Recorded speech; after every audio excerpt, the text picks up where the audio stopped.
and duties to our people with justice for all. Let us seek wisdom so that we may act in the best interests of our people, our neighbors, and our country. All this we ask so we may serve our community with fairness and respect, putting their needs before all.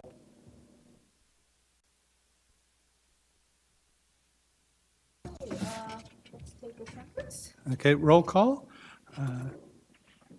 Chairperson Kelly is absent. My understanding is Vice Chairperson Ezeke will chair the meeting. Present.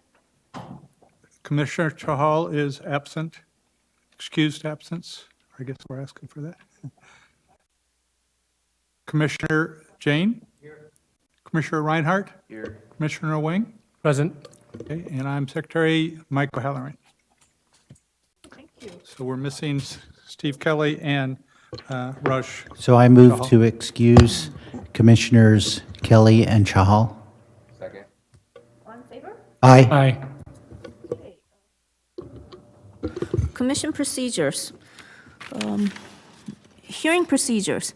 Public hearings are conducted by the chair in accordance with the following procedures. The chair of the commission directs all activity during the hearings. All comments shall be addressed to the commission. Any item on this agenda may be continued to a subsequent hearing. Applicants will be allotted up to 10 minutes to present and justify proposals following staff presentation of the item. Other speakers will be given up to 4 minutes. The applicant is allotted up to 5 minutes for rebuttal of comments. No additional comments will be accepted upon the close of the public hearing, although the commission reserves the right to direct questions to any speaker on any matter. Special procedures and time limits may be applied to any items as prescribed by the chair. Appeal of commission actions must be filed in writing within 7 calendar days. Okay. All right, so any continuance or exceptions? Okay, let's move on to the consent calendar. Anybody wants to take any item off the consent calendar? Read those through. Yeah, sure. Okay, there's 5 items. Item A is the Planning Commission minutes for March 8th. There's another item at basically the Taplins over at 1171 Homestead, where they're asking for a 12-month review, approval of 12-month review for beer, small beer license. On 355 Monroe, they're again asking for a use permit to allow the service of beer, wine, and distilled spirits. At 1494 Halford Avenue, there's approval of the 6-month review of the use permit allowing the sale of beer and wine. And at 1464 Lexington Street, there is asked for, and this I believe we've seen before, a 2-story accessory dwelling that is 14 feet beyond the 14-foot high, 23 foot. And the property has historic preservation agreement, Mills Act contract. It was looked at on 4/25, basically our last meeting, and we asked for continuance. Staff is recommending that we continue this till May 24th, when a lot of items on accessory units are going to be discussed. Thank you. I have questions about items A, C, and I guess D. Motion to approve consent items, let's see, B and B&E. E? What Moved. about D? What's the D? Any seconds? All in favor? Aye. Aye. Okay. So my quick question, item A.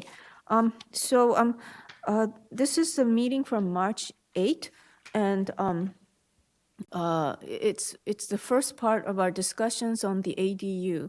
So when the time comes for us to hopefully take a vote on this matter in May at the next meeting, will the how will the record of our discussion be recorded? Because I've never had an item that went over 3 meetings. So are the minutes from March 8th and then the minutes from April and minutes from May going to comprise the discussion, the record of our discussion for this matter? Yes, all three hearing dates will be included in the agenda report that goes to city council.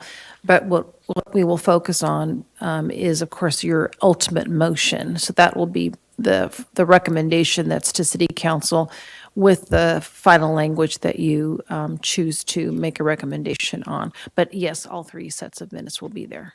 Okay, thank you very much. My next question is, the yellow chili alcohol permit.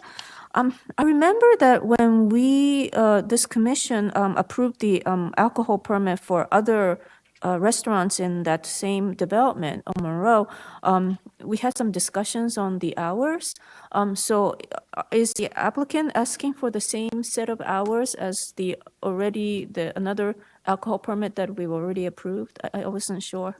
I don't think they're exactly the same, but they are within basically the span that we see a food service restaurant where the alcohol is incidental to the main use. So I think the latest hour they have is 12:30 on the weekends, but it's earlier during the week. So it's not a late night hour type thing where we would call that out. It's really within the regular restaurant guidelines that we would. The use permit will follow those some hours that were approved.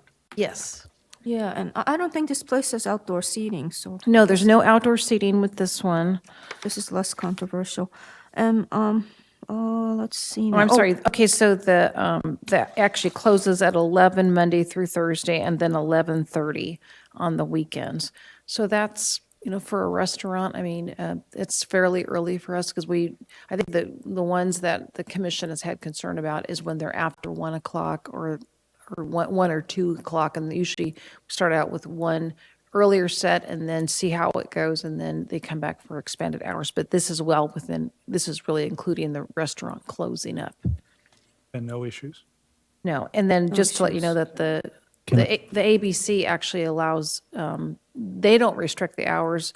We can, but their hours, alcohol beverage service can be sold till 2 a.m. currently. Okay, thank you. Actually, the restaurant is only open till 10:30 on weekdays. And, but the workers can close up until 11:30. So it's not like it would have a lot of traffic and a lot of patrons leaving and so on. Similarly, on Friday, Saturday, Sunday evenings, it's only open till 10:30, and on Monday to Thursday, it's only open till 10 for customers. So, Okay, thank you. I did see some letters about this. I had raised some questions about bicycle parking and electric vehicle parking. I did have my standard question about that no live music is permitted. And again, I think that the city has too strict a default rule on live music. We really don't have enough entertainment places in the city of Santa Clara. And to say that no live, it's what the applicant asked for, but I think somehow the default for the city should be to allow live music as long as the noise levels outside don't exceed, standard noise levels. So that's just my personal view on it. I think that we did extend it to now say that amplified music that's incidental, so like just background music, is acceptable in all of these places. Right, So, that's condition yeah, P2. yeah. All right, thank you. Regarding bicycle parking, did you have questions? I had questions, but they were all answered by Namisha. And basically that there are employee parking spots. They actually gave us this map attached showing that there are bicycle parking basically right in front of the restaurant there. If you look at this thing, it's these little green sort of clouds. So it shows there's bicycle parking right in front of the restaurant.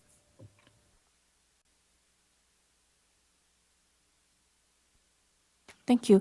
On item D, I guess Commissioner Jane was asking about bike rack. Wasn't this the item? So was it confirmed that the bike rack was Yes, the installed? staff report indicates that a site inspection was done at the time, actually, not just as a follow-up item, it was performed when that report was prepared, but we added a statement in there that that site visit was conducted and did confirm that the bike rack was installed. Thank you very much. Now, that's No, item I D. think. Yeah. Okay, I don't have any more questions. Anybody else? Okay, motion to approve the consent items? So move. All in favor? Aye. Okay, thank you. Let's go to the item set for hearing. Secretary? This is at 3023 at Homestead Road, a residential project. It's asking basically to subdivide the property into 4 parcels. There is a relocation and preservation of an existing historic house on the site. This is what's asked for. And then the construction of 3 additional 2-story houses, a detached garage, driveway, and landscape improvements. Thank you. Can we have the staff report?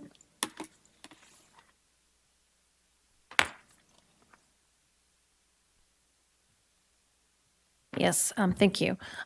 Vice Chair Ikezi and members of the commission. So the application before the commission this evening is for the subdivision and development of 4 homes. One is existing, but would be moved on one of the lots that would be created on this property, and then there will be new construction for 3 additional homes. So in order to accomplish that development proposal, the property is currently zoned R16L, and it has an existing historic house that you'll see on the smaller image there on the screen. And that one will be relocated on-site and retained and refurbished as part of the development of the other parcels. There's also a tentative parcel map, so a total of 4 lots will be created, and then there will be a common driveway accessing all the units. So there will be a total of 4 lots. So this is the location. It's on Homestead. It's near Pepper Tree, and it's next to a couple of other developments that have been completed recently. Justin Mozart's property is nearby, and of course, you know, the gallery project at Central Park was recently finalized, and the park is under construction on the old Kaiser Hospital site. So the general plan is very low density, and the application conforms to that density range with the 4 units. The zoning is currently single-family, and because of the development standards associated with R16L, which is 6,000 square foot lots, and frontage on a public street, that is unable to be accomplished for the density range that's allowed and the proposal that's submitted. So that would require a zone change, but strictly just to implement the general plan as it stands. So this is the configuration that's proposed. There will be 2 houses in the rear and 2 houses at the front and so a total of 4 lots, and you'll see the arrow at the bottom shows the common entryway for all the units. So there will be easements for access over that common driveway area, and the historic house would be located to the right. So it's at this location. So they're all 2-story homes. They were designed basically in they're roughly 4 bedrooms for the most part. There's one that's a 5-bedroom, 2-story format, but they aren't a traditional building style. So you can see here, they're very complementary to the historic building that's there, and they used traditional looking materials. The application, there's attention to the placement of the windows and limitations so that there are limiting impacts of privacy to adjacent neighbors. There was public outreach to the neighbors for that specific purpose and to retain existing landscaping that's on the site. So you'll see there's a board and batten, there's siding, traditional forms, but in a bit of a more modern expression in terms of the architecture. This would be one of the new houses, as the previous image that I showed you. Floor plan. And this is the last new housing unit that would be proposed. And then this is the floor plan of the historic home. And then this is the image of the historic home that will be picked up and moved onto the lot. So there was considerable effort, both working with the city historian, Lori Garcia, to do the evaluation on the structure, and then also a subsequent review by Craig Meinwieser, the architectural advisor. And in terms of addressing the interface of this historic home with the new images and the new design of the houses. So there was changes to that. And so there will be a garage that's proposed for the historic house. And this is some images of that. There's landscaping independent yard areas for each one. And there's a mitigated negative declaration that was prepared for the project. It was circulated since there's no regional impacts. It was a 20-day review. We did not receive any public comments on that document. And the mitigation measures in the mitigation monitoring reporting program address the impacts. And so they're primarily related to noise and air quality regarding the construction phase. And then there's also a requirement for a monitor for initial excavation to make sure that there's no cultural resources found.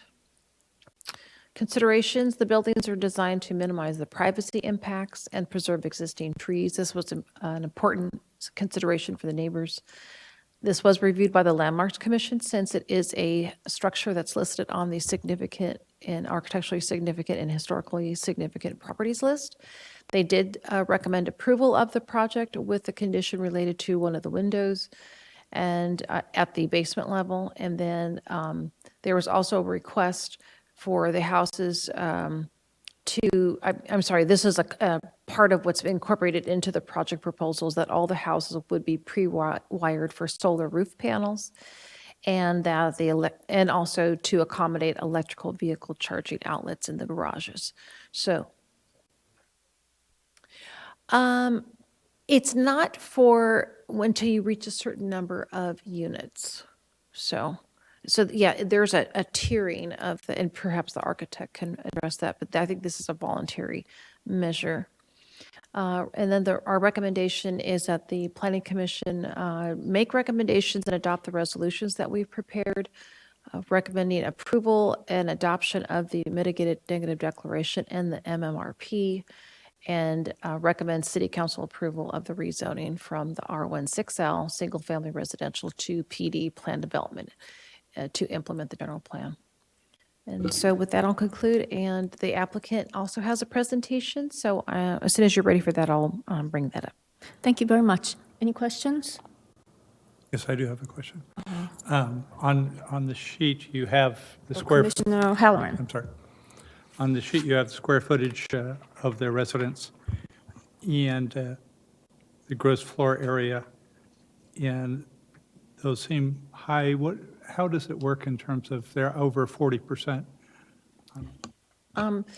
Well, there's two things. One is the 40% applies to the lot coverage of single family, that's R1. So under a PD, we normally don't apply that same standard because you have a much smaller lot area. So we do look at, generally speaking, FAR and lots when they are consistent with the general plan for this density range run around 3,000 to 4,000 square feet. So again, it's really, are the setbacks reasonable? Is there private yard area? Again, the development standards don't apply in a PD. So you're really looking at it at the proposal itself. Why is there PD? Is there no zone code that would? There's no specific development standards for the PD. There really is based upon the proposal. So the PD will basically codify what the proposal is submitted. But we don't have a zoning code that would get to this size of lot? We do not. No, we don't. Not for, yeah, not for the for sale single family. Okay. And you said it was very low density? It is, yes, it's very low density. Gosh. But that allows up to 10 units, Wow. up to Just on 10 that units. third of an per- acre? Well, no, per acre, not on a third acre. So you But basically. this is a third of an acre lot, It- or it's- did I get that wrong?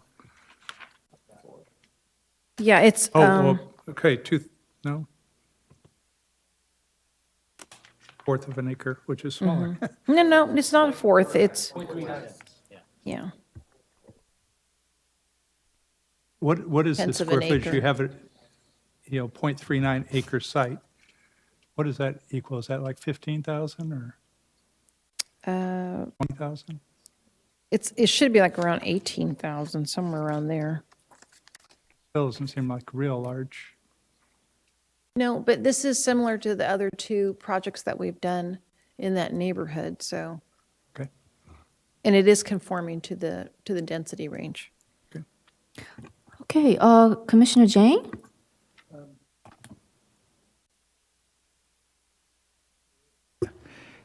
When I looked at Google Maps, there's a tree in front of the existing house. I know they're preserving the tree on the east side and 2 fruit trees in the back. Is that tree in the front going away?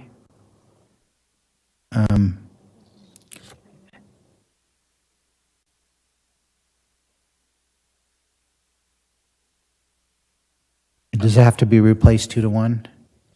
Yes, we have a landscape plan that shows replacement. Okay, and I see that there's 2 street trees being planned there. Because the document actually says no trees will be removed, but that liquid amber is actually being removed. So it's not exactly correct.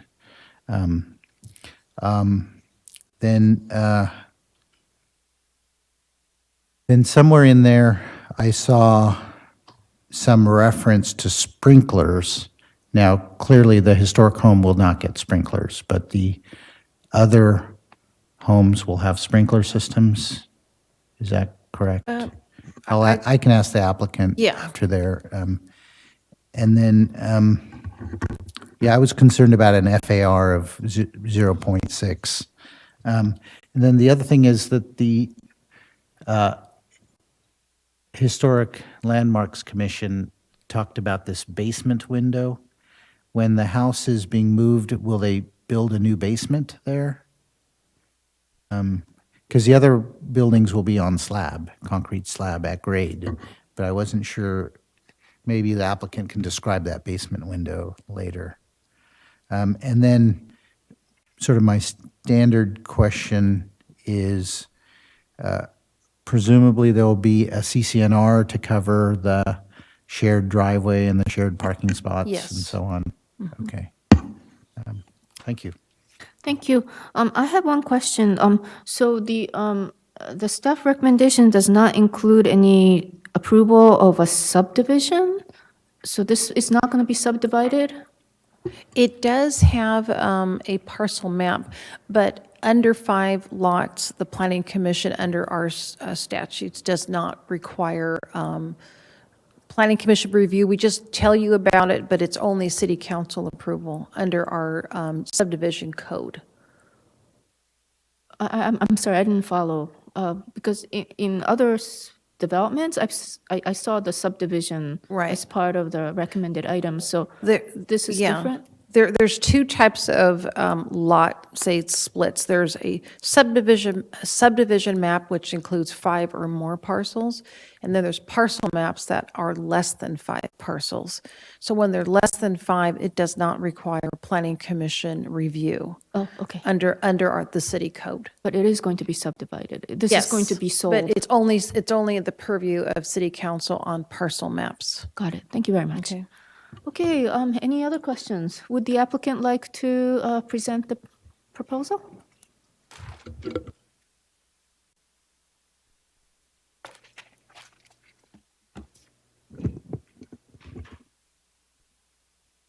Thank you. Thank you for the thorough presentation. My name is Chris Coomer of CKA Architects in Menlo Park, and I'm here with John Suppies, the property owner. What I'd like to do is give you a little history of the design, and then as I go, hopefully I can touch on some of the questions that you brought up just a moment ago. So upon beginning to design the project, we met with Lori Garcia, and that was the first step to try to understand how we could scope the project to really take care of the historic home. So that was the first step. So she consulted with us on how to give it a place of prominence. And the first decision that was made was that the cedar tree here, the blue atlas cedar, was an important part of the context. So the decision was made to move the historic home, from its current location here, near the blue atlas cedar, and forward of any development that would be proposed. And then in tandem with that, we discussed with Lori how to best preserve the house. And so we came up with a preliminary preservation plan. We talked about parts that were distinctive and parts that were sort of added on. The next thing we did then was to meet with the neighbors. First, we met with this gentleman on Pepper Tree, and of specific concern to him was this area here. He has a pool patio. He was kind enough to show us in the backyard and have us look around to show his concerns. And so we worked with him to sort of not have any windows that had significant view into his yard. And so you'll see in the plans that there are high windows on that side. Then we met with the neighbors here on Miles. This couple was, again, very gracious and showed us into their home and into the backyard. Their concerns were less about what the views would be like from the residences onto their property, but they were concerned about the trees. They had planted a very nice trellis on the rear fence that they wanted maintained throughout the project, and then they liked the two apple trees, the little trees here in the back, and they wanted those to stay. So we've made note of that in the project, and those are going to remain throughout the project. And then we met with a young couple here in this home and discussed how the center of the project is a little more open here. They were concerned about what they would see. And one correction to the staff report, these homes weren't occupied when we did our initial outreach, but we were able to go out this week and talk with the people there. So they didn't have significant concerns that were brought up. They did want to understand what was happening, and the concerns they brought up were about timing and dust and when things would be moving forward. So we tried to take that input into the design before going too far, before we brought it to staff. And with those things in mind, and here's a view of the historic home. With those things in mind, we brought a site plan like this forward. And initially, we had a much larger home here in the front, and it was also set forward more. And with the discussions about giving the historic home a place of prominence, we worked with Craig Meinwieser then to really work on what we're calling Lot 1 here, to reduce the bulk and mass, the size, and change the style. So I'll back up a little bit. The design was conceived originally in discussions with Lori to give this historic home a place of prominence. And then these were conceived in sort of a modern farmhouse style that looks similar to the outbuildings that are there now. White board and batten, like you might see on one of those historic farms where there were sort of outbuildings and then the main farmhouse. Another little touch there was this is a plum tree in the middle that we hoped would sort of harken back to the fact that this used to be a plum orchard. So that Lori was supportive of that approach. She thought that if the historic home had a place of prominence and the other ones had a similar style that looked like what those outbuildings could have looked like, that was a good approach. Then in reviewing the Secretary of Interior standards, Craig was looking for more of a complementary look for this lot number 1. So the design, again, was changed to more of a craftsman style for that property. Now, to touch on a couple of the questions that were brought up, the existing home has a small basement, and it's one of those furnace-type basements. And there happen to be 2 little windows, one at the front, and that was what the Landmarks Committee was discussing, and one back there that got turned into a vent. But it doesn't have a full basement. It's just kind of a dugout area. So these little windows are low on the building, and they wanted those to be preserved just to kind of keep the nature of the house. But there's not a full basement or anything. You can't walk around. And in the new design, it would have a crawl space, but we're not proposing a basement at all. No furnace or anything. So just a regular crawl space of 18 inches. Now, as far as the square footages go, the first home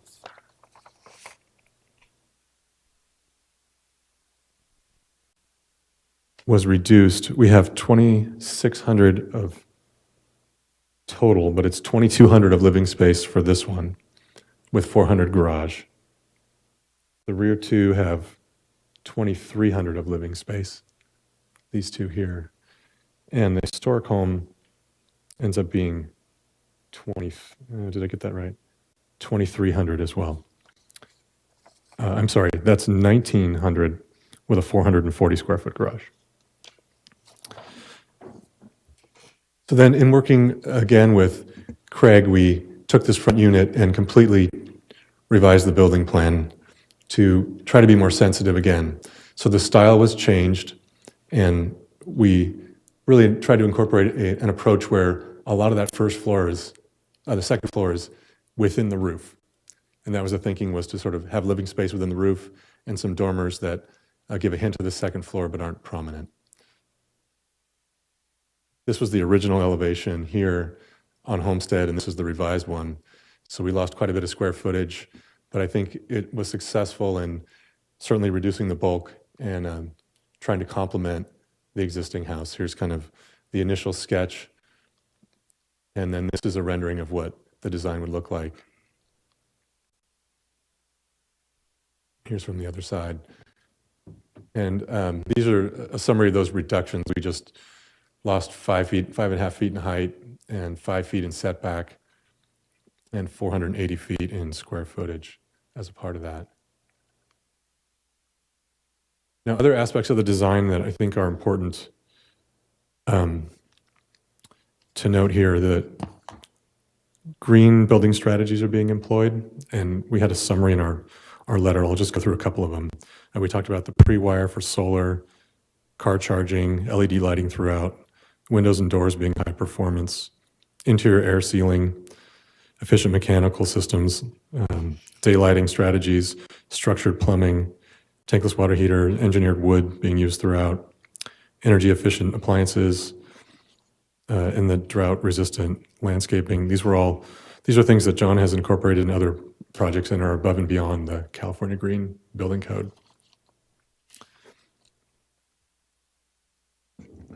And then lastly, we tried to be sensitive throughout the project to try to work with the neighbors, and we did put quite a bit of time in with Craig Meinwieser as well.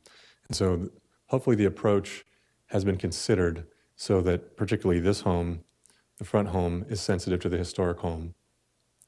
And we hope that the preservation plan for the historic home, I'm happy to talk about that more, but is considered. There's quite a bit of work going into restoring this at a pretty detailed level, and you might have seen that in the plans. And then with our interactions with the neighbors, we hope that the windows and the views and the massing of the other 2 homes have been considered as well. So we hope it's going to be a nice bridge in density from sort of a higher density R3 on the left to the single family density. And it's attractive, hopefully from the front. I think it looks nice. We've got green building strategies we're implementing. It respects the zoning ordinance and the design guidelines. And hopefully this project will be an asset to the Homestead Road corridor. Thank you. Questions to the applicant? Commissioner Jane. I wanted to understand some of the green building strategies here. What do you mean by high-efficiency framing and eco-cabinets? So the high efficiency framing is sort of a wasteful way that we build homes generally. So for headers, we don't size them for their loads. If that makes any sense, header over a window, we put in a 4x12. We'll use a standard that's accepted, but it's not engineered for that specific case. With high efficiency framing, you figure out how big those pieces of wood should be, so you minimize the sizes, as one example. Another example is 24-inch on center spacing is used in high efficiency framing, and normal framing you would use a 16-inch on center spacing. So there's just a wholesale sort of reduction in lumber. So when you say high efficiency, you don't mean high energy efficiency, but high materials efficiency. That's right. Okay. But, It does result in better energy efficiency as well. You have fewer thermal bridges. right, exactly.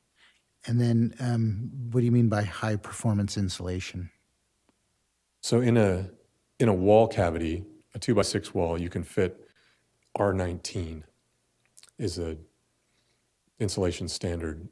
You can get what's called a high performance bat, which is an R21 or 22. And so by taking a small step, not a large cost, you can just increase. So that's one example.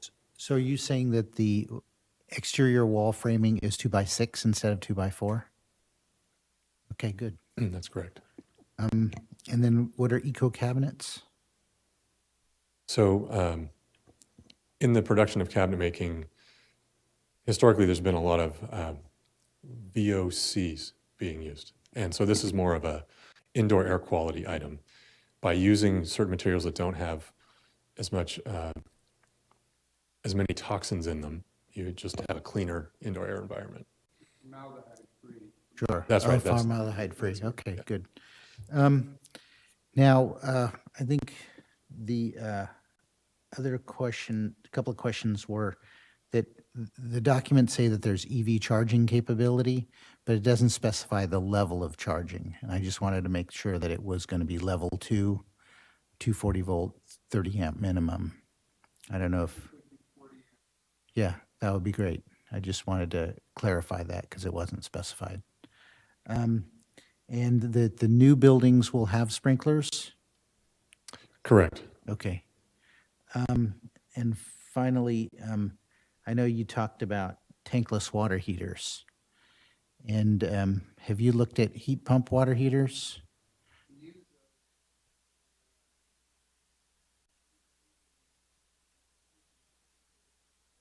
Mm-hmm. Avian, which has a studies that show it's more efficient. Use both. We either use a heat pump, water heater, that's what you're referring to, high efficiency tank. And the condensing high efficiency is a gas operated. Is that correct? Yes. Okay. All right. Thank you. Okay, Commissioner O'Halloran.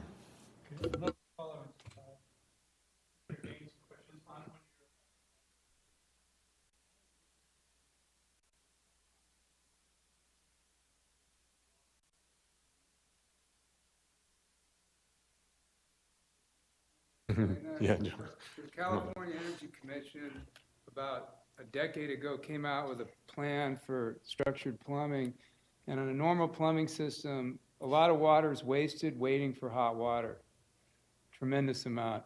So a typical plumbing diagram or hot water system has a loop that goes halfway to the last fixture and then returns to cold water. So the difference in a structured plumbing design is the hot water loop goes all the way back to the hot water appliance. And then the branches are no longer than 8 feet. So if there's a recirculating pump, whether it's learning, timered, or a push button reacted, and you have that functioning correctly, the only amount of water they should waste is what that small branch is, which is typically a 3/8 or smaller branch. And That's what a structured plumbing does. It's also pretty convenient it reduces, yeah. Is that the recirculating pump that you mentioned earlier?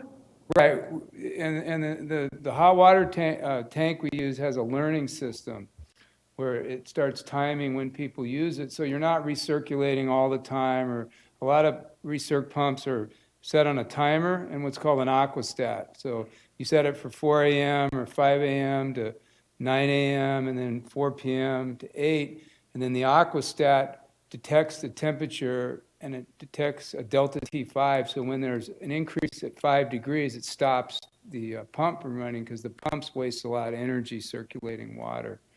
But in this system, which has really been extremely effective, it starts learning people's use. So can I retrofit my house? Navien, Navien, is South Korean, really good. They're great, one of the best we've Wow. experimented with. Wow. So we've done all three. We have buttons people can push. That's the most efficient. You walk into a bathroom, there's a button or a motion sensor that triggers the hot water recirc pump, which is on a delta T5. So it only runs for about 40 seconds and then shuts down once it detects at the end of the loop the increase. But the savings is bigger than people think. It's pretty tremendous. And the other question, just on the setbacks, you had numbers there, but I missed the numbers.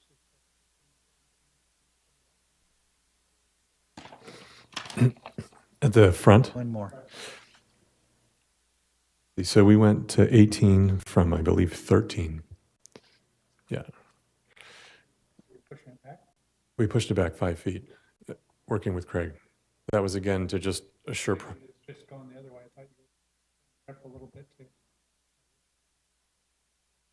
No, that would be nice. But I mean, I think the thinking was really to give this second house, the left-hand house, deference, or give the main historic house deference and push that house back. So yeah, we really pushed it back and shrunk the great room in that house to do so. Thank you. Commissioner Jane? Just related to the recirc pump. So if it's tankless water heater, is there a tiny tank for the recirc? There's a buffer tank A buffer tank? built Okay. inside of it. You Okay. see those outside a lot of tanklesses? The other feature about this one is it's internal. I see. Okay. Thank you.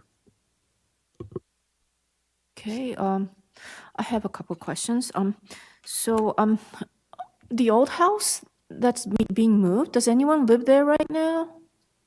No, the previous owners just moved out, actually, so it's not occupied. Oh, is it gonna be occupied once it's moved? Yes. So it's gonna go through interior and exterior, Rehabilitation, rehabilitation? yes. Okay, Pretty good shape. It's not in bad shape, but there are some things that are, need to be refurbished. okay. And, so, what part of the house is considered historical? Because I noticed that, like, there are concrete steps that goes up to the front, and then you said that the house is on, like, a little, I guess there's a little hole, but it's gonna go on crawl space. There's gonna be a crawl space, so there's gonna be a new foundation built? That's right. There's going to be a new foundation built, and without that furnace half basement thing that exists now. And the portion of the house that's historic is the entire exterior, save those steps at the front. Lori had talked about how those steps were probably originally wood. And because they were out in the weather for 100 years, they didn't do very well. So then they were replaced with concrete. What we're trying to do is replace them with brick. That's something that's a little more sensitive to the time. So there's gonna be a new foundation, brick steps, and then the house will be placed on top Placed of on the new foundation. And that's right. And the chimney is also a masonry mass that is very hard to move. So the chimney will be taken down and a new chimney will be built with brick to look Okay. historic. Thank you. And the new homes, that's going to be on to the left, facing the new development, I noticed that there are second-story windows, on the two-story homes to the left of the property when you're looking at the front of the property from the homestead. So are there going to be windows facing into those neighbors' windows? That's a great question. That was something that Jeff also brought up this week. And I have an exhibit here if you'd like to see Sure. that shows kind of the interaction. I'll summarize it and then you can have a look at it. The rear unit, the back left home, has one egress window that looks towards those left-hand neighbors, and it's offset from the rear home that exists. I can show you that here. And then the front home has one egress window, and it's offset also from the front unit. From the front unit. It's a good diagram.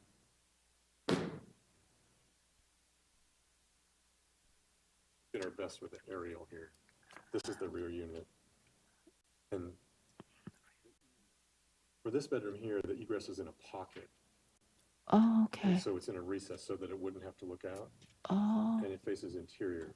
oh, And then, but this one is an egress window uh-huh, because the rear neighbor didn't want anybody looking on them.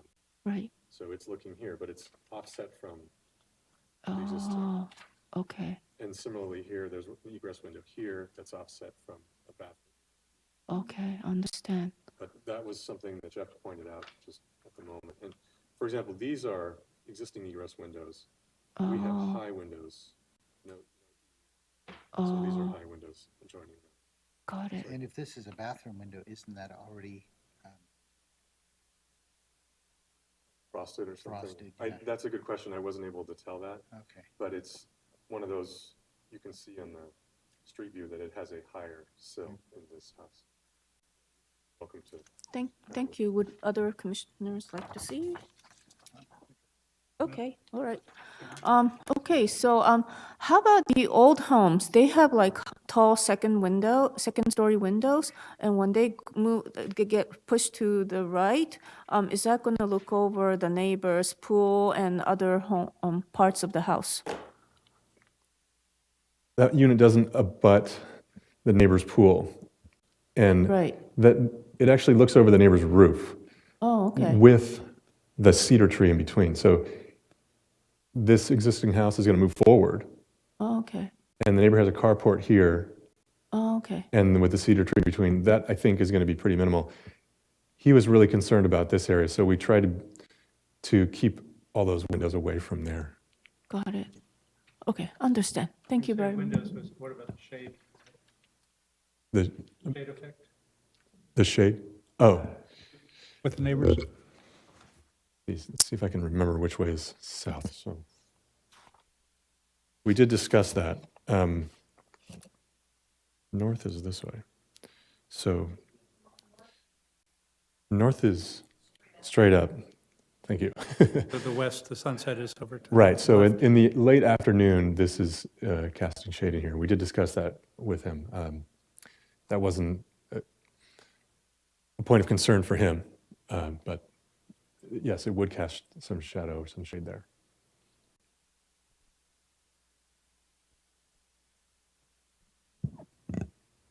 Okay, any other questions? Okay, would the public like to speak? No one from the public, so no rebuttal either. Okay, so, do we have a motion? Motion to close public hearing. So, all in favor? Aye. Okay.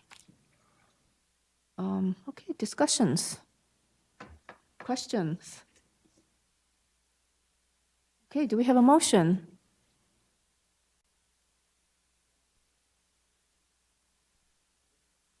I guess I do have a discussion. I just, Commissioner Jane? I think they had mentioned that they by default put in the level 2 chargers. Do we need to write that in? Or it just says electric vehicle charging. Yeah, if you want to make that a condition in there, it just to basically confirm what he had said, so, I mean, it doesn't matter to them because they're going to do it anyway. I just like to have it in writing, okay. so. But charges, we. No, yeah, the circuit, exactly. Yeah. Do that anyway, and we may end up with two. Okay. So now we're doing the MND, which is not where I would add the condition.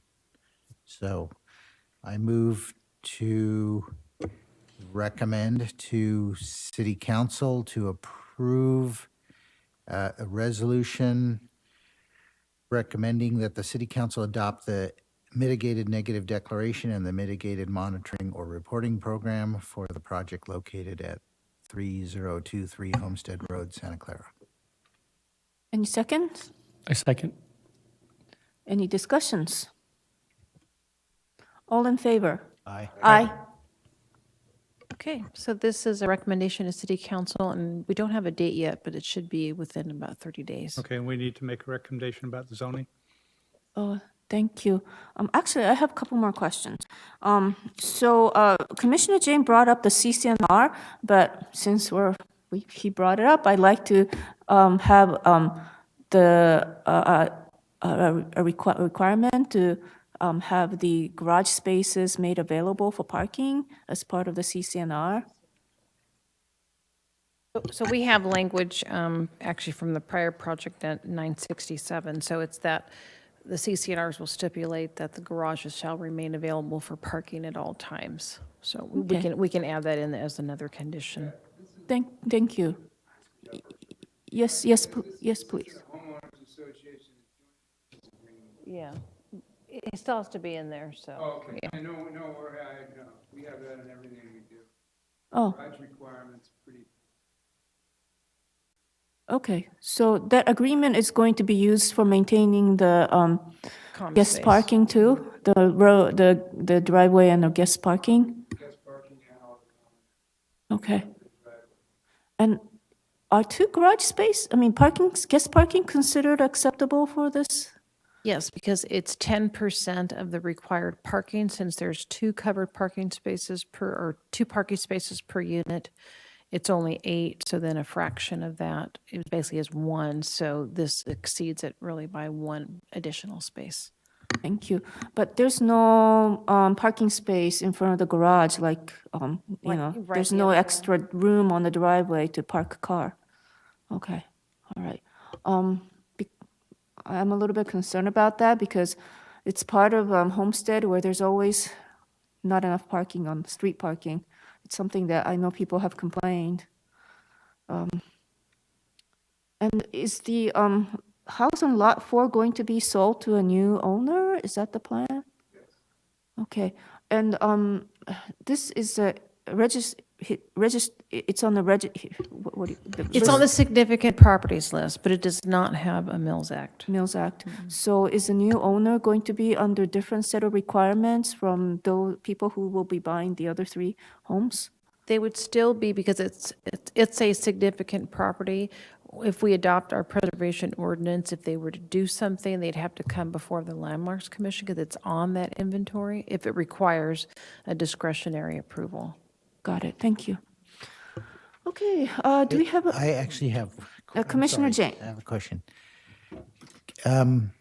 So getting on the historic properties list, it's on the list, but joining the list is kind of voluntary. Is that right? So because it's already on the list, the previous owners had voluntarily agreed to be put on that list. And does that carry on? Is that a requirement after every sale? It has to Yes, it'll still stay on maintain- there. It has to stay on, okay. okay, do we have another motion?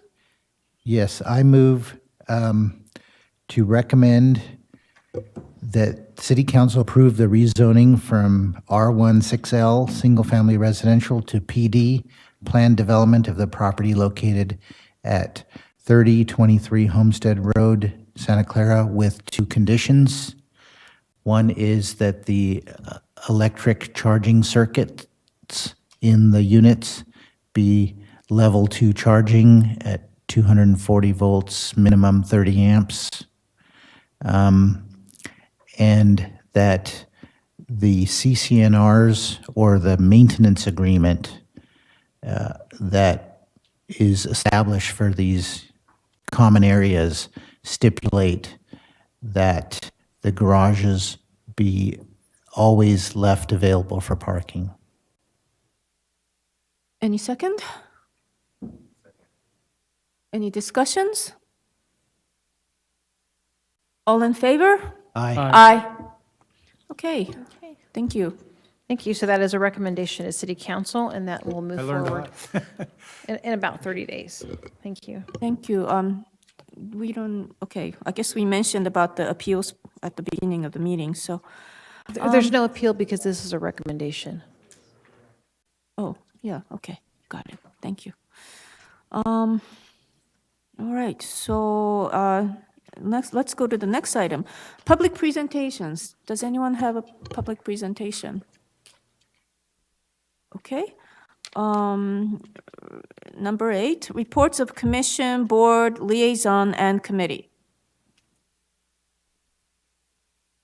So I guess people who went to the APA meeting aren't here, so maybe we'll get to hear about it next month. I did want to make a comment, and I'm not sure which it fits in here. Sure, please go And ahead. that's just, I had read Commissioner something O'Halloran. in the public hearing notice, just because I lived close to Stevens Creek, and there's a San Jose public hearing regarding, let's see what they call it, the Stevens Creek Urban Village Plan and a general amendment. I'm wondering if the Santa Clara Planning Department is any part of that, perhaps just a hearing, because I noticed that their dotted line surrounding, identifying the area actually goes into son of Santa Clara on the Stevens Creek. So I'm not sure what it is. I think most of the talk is actually of the other side, but I'm just wondering if there's any involvement by the planning department. We are not involved in that, but one of the planners that we recently hired actually used to staff that, that group. So What's his name? Rebecca Bustos. So the advanced planning staff is keeping an eye on what they're doing, but it primarily, we have our own general plan designation, and we only have a few residential nodes along Stevens Creek.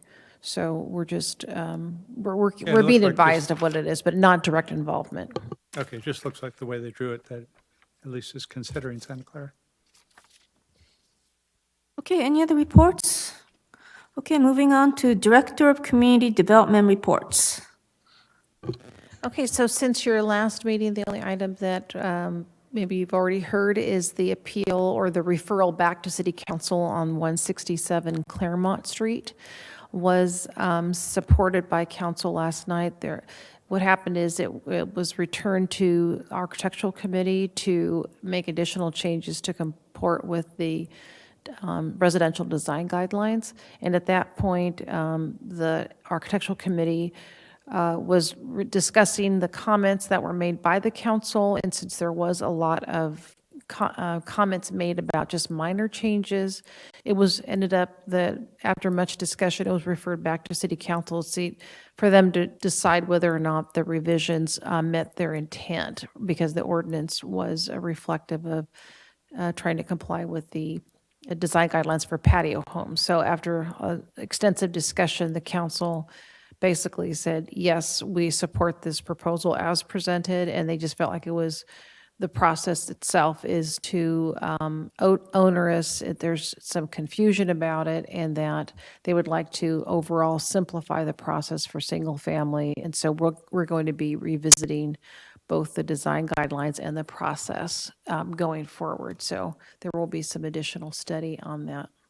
What do you mean by revisiting? Are we going to create a new ordinance, or?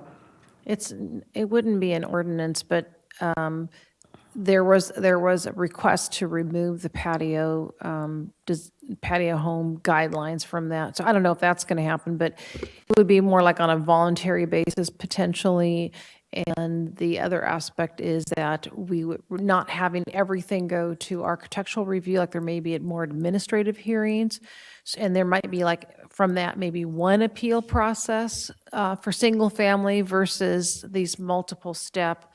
and revisiting over and over again. So I think it's, in general, they're trying to say like the process should fit the type of proposal. So if it's single family, there's a potential. I did provide some additional information to the planning manager that was presented at the NERC committee about potential thresholds for hearings. And so we would bump them up to the majority possibly could fall under that administrative review and not go before the architectural committee. That gets into the issue of the fourth bedroom. Yeah, the fourth bedroom, and we're looking at maybe just second stories being referred to the AC. So that'll go through a process of looking at that. Same thing. Yes. Is that going to affect the ADU ordinance that's being No, rewritten? that's aside from that. Those units still will remain administrative, so they're basically removes the discretion from staff. So that will continue on its path. Okay. So that those items will not be going to hearings. So, as I recall, that at the last council meeting, they sort of recommended that the applicant revise the scale of like some of the front windows and things. Is that what ended up happening? Was there a revision of the design? Yes. There was, okay. Because he had basically a bowed window and had reduced the number of lights on that window. I see. And so it was a pop out, but it was squared off essentially. So it was limited the number of lights on that, basically that window feature. So that was done. He did reduce the porch height. I think it was about 7 inches, and then there was a reduced number of skylights facing the street, so that kind of thing. And again, it went from a 2-story to a 1-story. Right, right. So this may not be, this is not something that's subject of today's planning PC meeting, but the architectural or the guideline, the new ADU ordinance, should there be special provisions for the patio homes? If somebody wants to slap on a second story on a patio home, are the guidelines going to be different from, do we need to apply the same guidelines as every other home? Yeah, there will not be any exclusion of the type, because again, the ordinance is basically a ministerial action. So if somebody wanted to put a 2-story, a second story onto a patio home, it would be possible without any review by a hearing body. Right. It would have to be approved over the counter, or at least consultation with staff, just to fulfill the requirements of the ordinance. Right. But there is a limitation right now about how, if you have no second story, about how much can go on the second floor. So there's, I forget what the ratio is, but you can't put 1,200 square feet. You would be limited. I think it's 50% or something, living right? area. Not to exceed 50%. Right. So That'll be a discussion next meeting. yes, Actually, I believe that we recommended to staff that there be a provision that the add-on be no higher than the existing home. So if you have a ranch, a single level ranch, you can't put a second story on as the ADU, because that creates an, That's why we had this whole discussion. no, we, Any issues about the agenda item? well, you're just asking a question. I don't remember think exactly, that was but my recommendation. yeah, I think that can be explored. There was that discussion about that it not exceed the existing height, but Right. I don't think we could prohibit the second stories, at least, Right. unless there were some allowance to exceed the lot area coverage. So I think they were looking at that. Okay. Anything else? Can you say, the Apple campus is now being populated. Has planning, aren't they moving into that campus now? No, actually, Lee and I just took a tour of the building last week, and it's not, there's only a few sections that are actually ready, but there's so much left to be done. There's not actually anybody there. They're going to be moving them in. But it's still going to be a while before, it's completely open walls in a lot of area and open floors, and there's construction everywhere. But will we be monitoring the traffic and everything? Do we have sensors, or are we looking at Well, traffic I don't know. I mean, impacts? there, at the time, I mean, there's no, I don't think there's any requirement because it was exempted from any level of service requirement. Okay. So I don't know what conditions they have on there, but it's, again, that was like, it's like what San Jose does. It's protected intersections. They know they're going to be exceeding the, the level of service, so they just acknowledge that as a significant unavoidable impact, so, but they chose to do that. The one thing I was going to mention, there's a workshop tomorrow night, and if you're aware of that, there's Placemaking. placemaking for retail, for new neighborhoods, at 6:30 here at the council chambers. Then there's one next Thursday, and that is urbanizing Silicon Valley. That presented by the city? It's basically, we're sponsoring it, but it's all outside panelists. Sponsoring in terms of funding it? Well, there's no funding, they're just doing like as a guest speaking. Well, I I just attended, asked that because a question was raised about that, Oh, whether the was city was there? funding it. I don't know that they're being paid. I wasn't aware of that. I attended the last two meetings, one for placemaking with art and placemaking with retail. They were very interesting, yeah. Okay, motion to adjourn? So move? All in favor? Aye. All right? Thank you.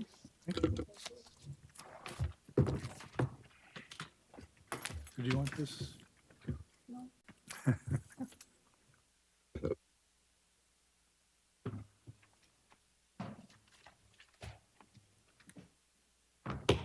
Do you have any idea what's going to be on the agenda for the next meeting?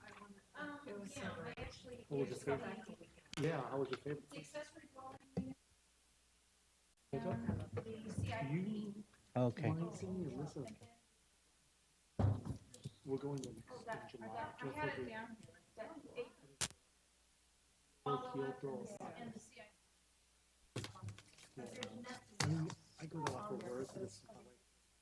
Okay.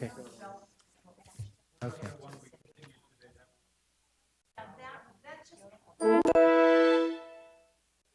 There's no rush. We got time. Not that you just, just send me. Would you like to watch the film?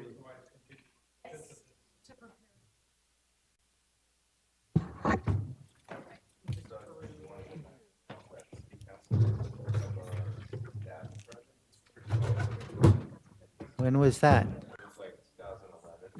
Oh. Give me the Wi-Fi password. Oh, okay.